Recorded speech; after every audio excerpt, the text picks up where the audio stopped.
வணக்கம். நான் உங்கள் ஜெயா. இன்றைக்கி நம்ம இந்த வீடியோவில் ராமலிங்க வள்ளலார் இவரை பற்றி பார்க்கலாம் வாங்க. ராமலிங்க வள்ளலார் இவர் ராமலிங்க சுவாமிகள் அப்படின்னு அழைக்கப்படுறாரு. இவர் சிதம்பரம், அதாவது கடலூர் மாவட்டத்தில் இருக்கிற சிதம்பரத்தில் இருக்கிற மருதூரில் 5/10/1823 பிறந்தார். தொடக்கத்தில் இறைபக்தி அதிகமாக இருந்த இவர் பிற்காலத்தில் சிவ வழிபாட்டில் ஈடுபட்டிருந்தார். அடுத்த நிலையில் உருவ வழிபாட்டில் தான் மக்கள்கிட்ட ஒரு பேதம் வருது, ஒரு பிணக்கு வருது, அவங்களுக்குள்ள பிரிவினை வருது அப்படின்றத புரிஞ்சுக்கிட்டு இவர் ஜோதி வழிபாடுக்கு மாறிட்டார். இவர் பாடின பாடல்களை 6 திருமுகளாக தொகுக்க இசைந்தார். அதே மாதிரி இவர் என்ன சொல்கிறாருன்னா, எல்லா உயிர்களிலும் இறைவன் இருக்கிறாரு, அதனால் அந்த உயிர்களை துன்புறுத்துறது எப்படியாவது தடுக்க வேண்டியது ஆறறிவு படைத்த மனிதனுடைய ஒரு கடமை அப்படின்னு வலியுறுத்தி, கருணை, இரக்கம் இந்த குணங்களால் சன்மார்க்க நெறியில் வாழ்வதே உங்களுக்கு மரணமில்லா ஒரு பெருவாழ்வை ஏற்படுத்தி தரும் அப்படின்றத வலியுறுத்தினார். அவரது பாடல்கள்லாம் பார்த்திங்கன்னா ரொம்ப எளிமையாக இருக்கும். எளிய மக்களும் அவை பாடுற வகையில் தான் அமைஞ்சிருக்கும். அது மாத்திரம் இல்லாமல் சாதி, மதம், சாத்திரம், ஆசாரம், குலம், கோத்திரம், சங்கற்பம், விகற்பம் முதலிய வேறுபாடுகளே நமக்குள்ளே இருக்கக்கூடாது அப்படின்றது தான் இவர் போதிச்சிருக்காரு. இதற்காகவே சத்திய தர்மசாலை, சன்மார்க்க சங்கம், அதுக்குன்னு ஒரு கொடி எல்லாத்தையும் அமைச்சு மக்களை அவர் ஒருங்கிணைச்சார். இறைவனுடைய அருட்தன்மையை மிக எளிய சொற்களில் மக்கள்கிட்ட விளக்கியிருக்காரு. அதுக்கு சான்றாக இந்த பாடலை பார்க்கலாம்.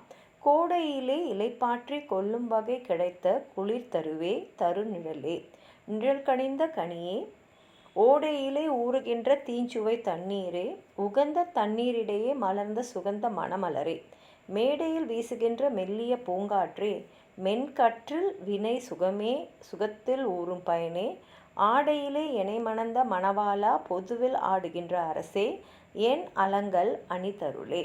அதாவது கோடையில் இலைப்பாற்றி கொள்ளும் வகை கிடைத்த குளிர் தரவேனா, கோடையோடைய வெப்பத்தில் வாடி இருக்கும் போது இலை பாரத்துக்காக கிடைச்ச குளிர்ச்சியான மரமே. இந்த மரமே அதுக்குள்ளே இறைவன் இருக்கார் அப்படின்றது அவரோட தத்துவம்.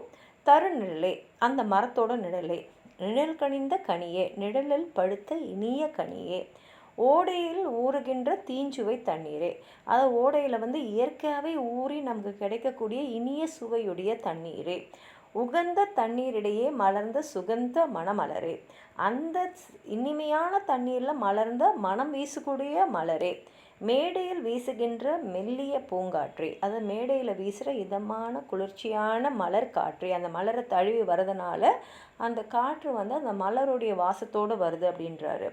மென்காற்றில் விலை சுகமே, அந்த மெல்லிய காற்றினால் ஏற்படும் சுகமே, அந்த மலரோடு வீசக்கூடிய அந்த மென்மையான காற்று அவ்வளோ சுகமானது அப்படின்றத இங்கே வலியுறுத்துறாரு. சுகத்தில் ஊறும் பயனே, அந்த இன்பத்தின் முழுமையான பயனே, ஆடையிலே எனை மணந்த மணவாளா, ஆடையிலேனா இளம் வயதிலே, அதாவது விளையாடுற பருவத்திலேயே நான் உன்பால் தேவனடியை சேர்ந்துட்டேன், என்னை மணந்த மணாளனே, அதாவது என்னை ஆண்கோட்டவனே, பொதுவில் ஆடுகின்ற அரசே. இங்கே அவர் சிற்சபையில், அதாவது சிதம்பரத்தில் பொதுவில் ஆடுற அதான் சொல்கிறாரு. அங்கே ஆடுகின்ற இறைவனே, என் அலங்கல் அணிதருளை, நான் தொடுத்த மாலையை, அதாவது இந்த பாடலை அவரோட பக்தியை தான் அவர் இங்கே மாலைன்னு சொல்கிறாரு.